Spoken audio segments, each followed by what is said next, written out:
We're going to talk about the 99th episode of Powers and Principalities, which I listened to today and thought it was very good. And I think that Tim and Joe were really, they did a great job condensing their message and organizing that material that they know so well into, an hour's worth that anybody ought to be able to either be interested in, whether they react to it strongly with visceral hatred for what they're hearing because it attacks their worldview, or because they're providing a bunch of concrete examples for things which people kind of already instinctively know but don't fully understand or know how to put it together. What they were talking about was the kinship between Marxism and capitalism as two ideologies that are supposed to be in conflict with each other, but actually share a lot of traits and quite often work well together. And then the evolution of Marxism into what we understand to be cultural Marxism, or moving away, as I understand it, moving away from economic matters towards cultural matters, giving up on the worker, giving up on labor, and instead adopting any of these anti-male, anti-traditional, anti-heterosexual, anti-white interest groups, and then using those to have a wedge into power rather than using the traditional worker, labor, economic-based stuff. So the conflict between that, which is cultural Marxism, and welfare capitalism or Western liberal democracy, which is the system that we live under. These things should be in conflict, but again, just like in the previous generation, they're not in conflict. And the item that they used, or that Joe used to talk about this, was a promulgation from big business, from the American multinationals, from November of 2018. And what it was a letter affirming that these big business multinationals respect, promote, cherish, and want to promote the rights of three groups. And these three groups were, one, the homosexuals. And if you want to understand that, go look at the work that E. Michael Jones has done, and he's got a lot of stuff where he very concisely explains the aspects of the homosexual lifestyle that appeal to the New World Order global elite, and why, therefore, they promote homosexuality, or they promote heterosexuals adopting aspects of the homosexual lifestyle.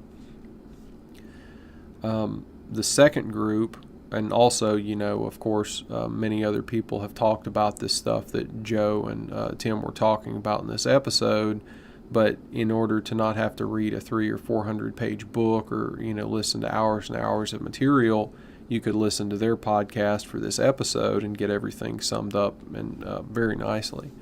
So what they're doing is added value. Other people have talked about this too. The second group, or one of the next group that we'll talk about here, was the products and participants in socially constructed gender identity. So these are the people who, it's not enough for them to say that I'm a man or a woman, or I'm straight or I'm gay. It's not enough to say that. They have to go further. And it was something about non-binary. And so that's, I'm queer, or whatever that's supposed to mean. I'm still not really sure. People who don't want to commit to being described as a homosexual because they might still have some kind of heterosexual leanings, or they want to describe other aspects of sexual culture that just can't be summed up in this dichotomy, or this 2x2 between man, woman, gay, straight. So there's something beyond that they need to describe themselves. And, despite all this, of course, no one knew what any of this was in the general population 10 years ago. So it tells you that it's coming quite rapidly into culture, and nobody still really knows what this stuff means. And yet, these multinationals are putting this socially constructed gender identity stuff on a same level with homosexuality, which has been around since the beginning of time and which everyone understands. Everyone knows what a homosexual is. They understand homosexuality, and yet this socially constructed gender identity stuff is put right up there with that by the multinationals. So it looks kind of suspicious, right?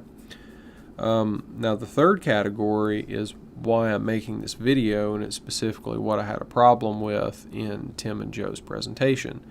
The third group is what is called intersex people. And historically, these would have been called hermaphrodites.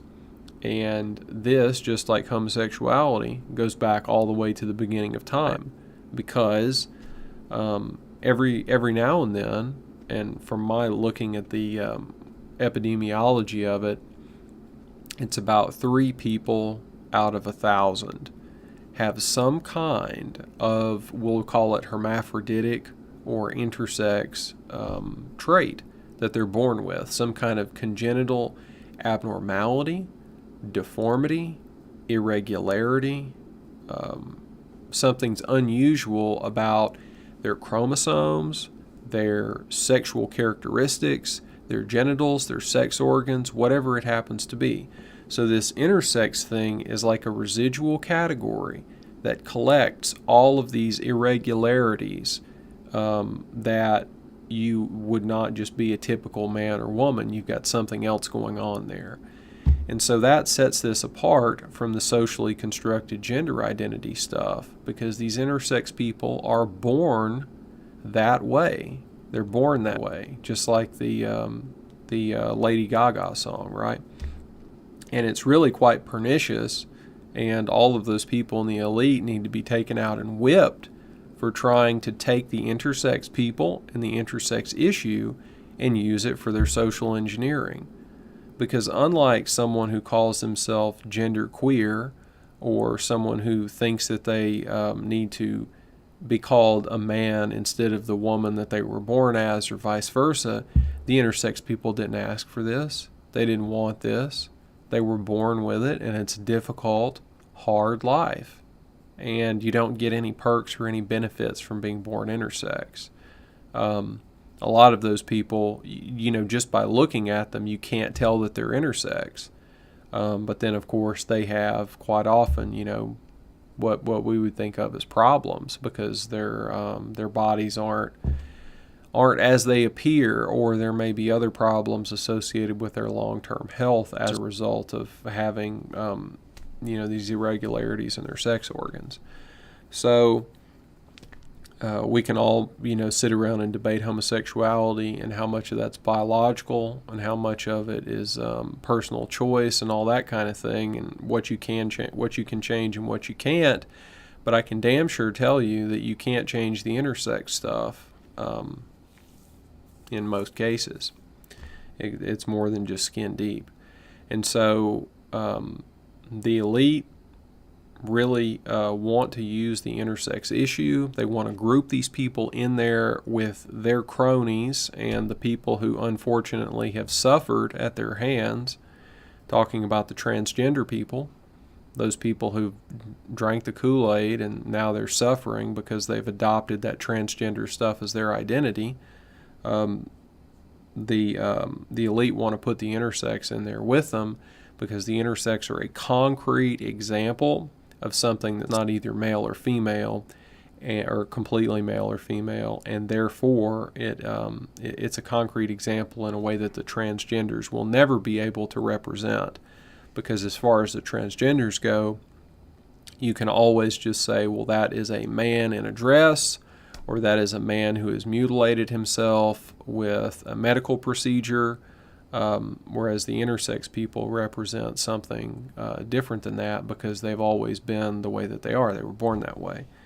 So anyhow, I wanted to just make this video to say that I thought that Tim and Joe did a really, really good job with that episode, but this issue about the intersex needs to be understood for what it is, and people need to have some compassion for that group and understand also that it is totally, totally different than the socially constructed transgender issue in every possible conceivable way. Thank you for your time.